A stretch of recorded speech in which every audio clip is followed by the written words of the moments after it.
Comme je l'ai déjà dit dans la précédente vidéo sur la vague de l'IA en ligne, si tu ne l'as pas encore vu, je te la conseille vivement et n'oublie pas de t'abonner.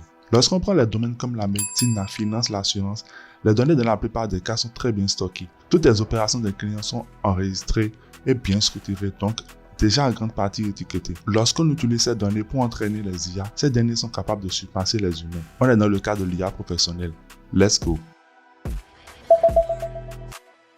En effet, les IA peuvent analyser de très grandes quantités de données et en tirer des corrélations entre elles que nous ne pouvons même pas soupçonner. Par exemple, en collectant des données pendant des années sur les différentes personnes ayant fait des prêts dans une banque, une IA peut prévoir ceux qui sont susceptibles de rembourser le plus vite. C'est très rentable pour une banque ce genre d'informations. Et il paraît alors évident pour eux d'utiliser une IA pour ce genre de tâches. D'ailleurs, on a déjà des outils intelligents de génération de factures et d'autres comme AITAS qui aide des entrepreneurs à déclarer leurs impôts et bien d'autres choses. Ce qui est frappant, c'est que cet outil maîtrise le droit fiscal, ce qui vient sérieusement menacer les métiers en lien avec ce domaine, par exemple la comptabilité. Dans le domaine de la santé, je remplace ici médecine par santé pour être plus général. On aura des outils qui peuvent faire un diagnostic médical aussi bien qu'un humain, mais en premier temps, ils serviront en tant qu'assistants. Figurez-vous que New York approuve déjà l'utilisation d'une IA dans le diagnostic du cancer du sein. Tout ça permettra aussi à n'importe qui d'avoir accès à des soins de qualité et de n'importe où. Il suffirait juste d'envoyer ces données et l'IA se charge du reste. Un petit exemple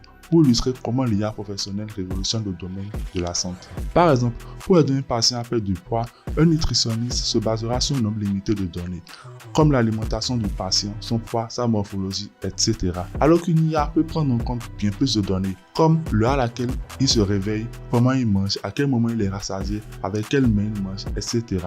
et faire ressortir des corrélations que le step nutritionniste ne soupçonne même pas. Le troisième domaine que cette vague touche est le domaine juridique. Vous connaissez tout nos pays, c'est un robot avocat. Eh oui, un robot avocat. Son slogan c'est, tenez-vous prêts, abattez les entreprises, battez la bureaucratie et poursuivez n'importe qui en appuyant sur un bouton. Poursuivre quelqu'un en appuyant sur un bouton. Je vous dis, ce n'est que le début.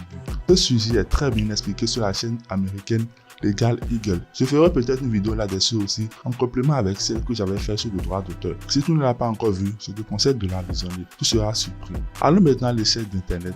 Grâce au progrès du Deep Learning, les IA se sont entraînées avec des milliards de photos, vidéos, musiques présentes sur Internet. Et elles sont maintenant capables de les reconnaître, de les reproduire aussi bien que nous, avec des outils qui permettent de générer des images, du texte, du son, des animations. Ce qui est en train de transformer les métiers comme le design, le montage vidéo, la rédaction web, etc. Le cas le plus flagrant est celui de ChatGPT. Le modèle de langage de ChatGPT est en fait une petite révolution en soi, puisqu'elle a considérablement amélioré et augmenté la rapidité d'apprentissage des IA. Comment? On peut y consacrer une vidéo entière. D'ailleurs, dites-moi si ça vous dit une vidéo sur ce sujet dans les commentaires. À ce stade, ChatGPT est un gigantesque modèle avec plus de 100 milliards de paramètres qui va croître à une vitesse exponentielle. Cette vague est en forte croissance actuellement. Je vous avais dit qu'une IA reçoit des données avec lesquelles elle s'entraîne et apprend avant de fonctionner. Jusqu'à maintenant, ces données sont implémentées par nous-mêmes. Que se passe-t-il lorsqu'une IA peut elle-même recueillir des données, les analyser et les reconnaître? Eh bien, cela fait déferler la troisième vague, celle de l'IA perceptive. Bye.